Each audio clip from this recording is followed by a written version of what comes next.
Waalaikumsalam warahmatullahi wabarakatuh.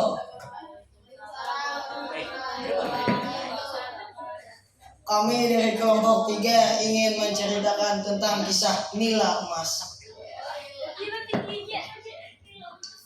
Pada zaman dahulu, ada seorang nelayan yang bernama Asa. Dia hidup menyendiri di sebuah perkampungan terpencil yang terletak di dalam hutan. Pada suatu hari, Pak Asa pergi ke danau untuk mencari ikan yang akan dijual dan dikonsumsi.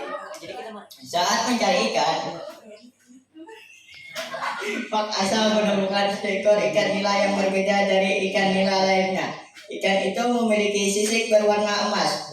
Setelah menemukan ikan berwarna emas, Pak Asa pun pulang.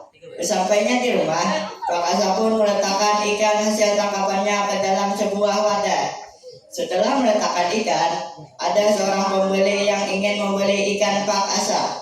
Pembeli itu pun memanggil Pak Asa.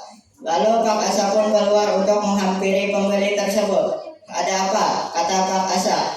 "Saya ingin membeli ikan 1 kilo, ucap pembeli. Lalu Pak Asa mengambilkan ikan untuk diberikan kepada pembeli tersebut.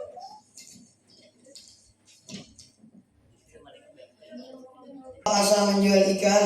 Ia pun pergi ke dapur untuk memotong ikan nila tersebut. Setelah ia di dapur, ia merasa bingung karena ikan nila tersebut tidak ada. Lalu Pak Asa mencari di sekitar dapur, tetapi ia tak kunjung menemukan ikan nila tersebut. Pak Asa pun kelelahan.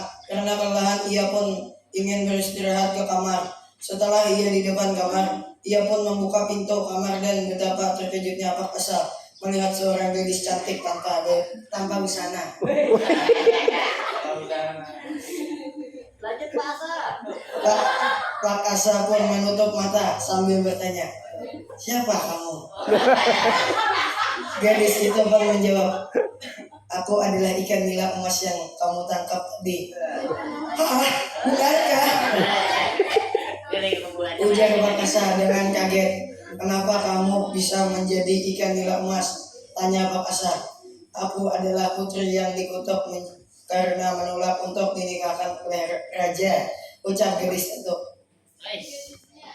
Bertanya, "Siapa nama kamu?" Lalu gadis itu pun menjawab, "Namaku adalah Putri Jasmine." Putri Jasmine bertanya kepada Pak Asa, "Siapa nama kamu?" Lalu Pak Asa menjawab, "Panggil saja aku Asa." Lalu Putri Jasmine pun bertanya, apakah saya bisa tinggal di rumah ini untuk sementara waktu?" Pak Asa pun menjawab dengan lembut, "Boleh."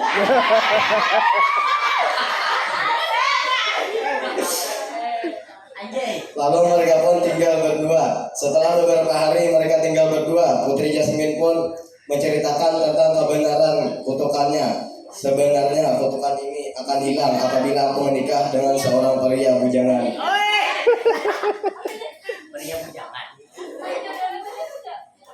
"Sebenarnya aku juga bujangan," kata Pak Asa. Maka bapak mau bujangan lah. "Sebenarnya aku juga menaruh perasaan kepadamu," ucap Pak Asa dengan jujur. "Apakah kamu ingin menikah denganku?" Pak Asa pun mengajak Putri Jasmine.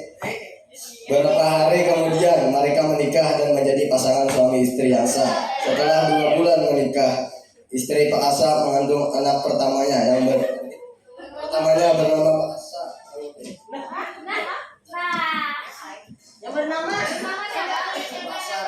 Harinya, istri Pak Asa pergi ke pasar untuk membeli keperluan makanan di rumah. Setelah ia membeli keperluan makanan, ia pun pergi ke rumah.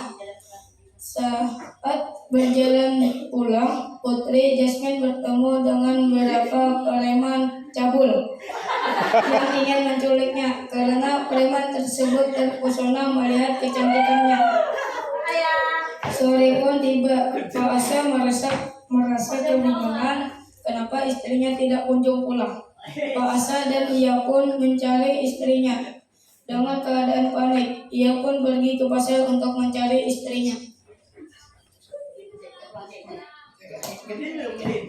Berada di pasar, Pak Asa menemukan sisik ikan yang berjatuhan di jalan yang mengarah ke hutan. Ia pun mengikuti jejak sisik emas tersebut.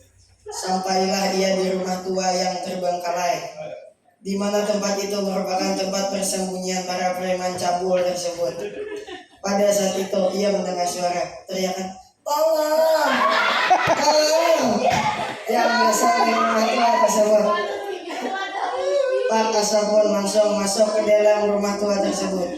Saat di dalam rumah, Pak Asa melihat ada 2 orang preman cabul, yang mana salah satu dari preman tersebut bertubuh congkeng dan bangking. Pak Asa pun bertanya kepada 2 preman itu, "Di mana istriku?" Lalu preman itu menjawab, "Kamu harus melawan kami, Merdeka." Lalu kamu harus melawan kami terlebih dahulu untuk menyelamatkan istrimu. Setelah itu mereka pun berkelahi, yang mana perkelahian itu dimenangkan oleh Pak Asa dengan kekuatan kodam macan putih.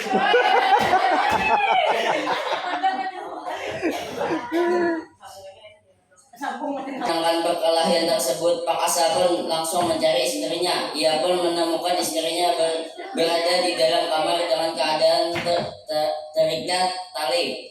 Ia pun melepaskan istrinya dari ikatan tali tersebut. Lalu Pak Asa pun membawa istrinya pulang. Setelah sampai di rumah, istrinya pun tersadar dan Pak Asa langsung mengobati luka-luka bekas ikatan tali yang terlalu kencang. Pak Asa pun bertanya, "Bagaimana keadaan kandunganmu?" Lalu Putri Jasmine pun menjawab, "Baik-baik saja."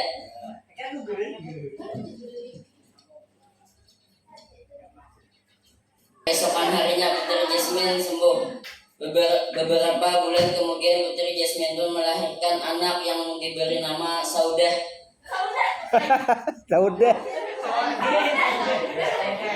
Dan beberapa tahun sudah Saudah pun beranjak remaja. Ia pun menjadi gadis yang cantik kayak seperti ibunya.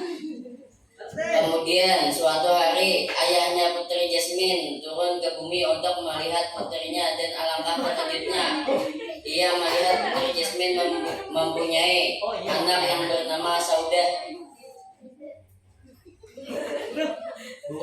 Laras cantik cucunya, dan ia menghampiri Putri Jasmine dan Saudah bertanya kepada ibunya, "Siapa kakek tua itu, Ibu?" Kata Putri Jasmine pun menjawab, "Itulah adalah kakekmu yang bernama Jius." Jius pun menyapa Saudah.